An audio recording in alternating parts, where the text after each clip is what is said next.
kayong pumatay, hindi naman sila maniniwala mga pulis kasi naging asset na eh. O kaya, papatayin din nila. Kaya sila nagpapatay. Kasi sinasabi ni Presidente Duterte, yan ang aking mga death squad. Hindi na kailangan ng trabaho ng mga pulis. Yun ang hindi maintindihan. At pag sinabi naman na I assume responsibility, akala naman itong isa, pati yung mga maling ginawa ng mga pulis, inaako niya, maliho.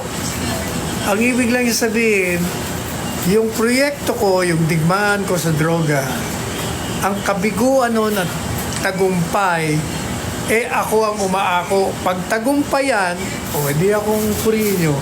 Ngayon pagbigo, wag na kayong magtuturo kung sino may kasalanan. At hindi rin ako magtuturo kasi inaako ko na, ako ang may kasalanan. Yun ang ibig sabihin. Hindi pa pwede na pag ang pulis may ginawang mali, illegal, pumatay, na hindi ayon sa batas. Ako, hindi pa pwede kasi personal eh. Yun ang kasalanan niya sa batas. Meron tayong batas na sinusunod. Kahit naakuhin ko yun, hindi papayag ang korte kasi sasabihin ng hukuma sa akin, ba't mo inaako, wala ka namang kinalaman dyan.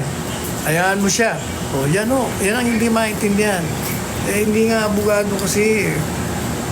Kaya kayo, masasamalog sa akin ng mga ibang tumatakbo sa Senado. Iba ho talaga pag abogado ang nandyan sa Senado at sa Kongreso.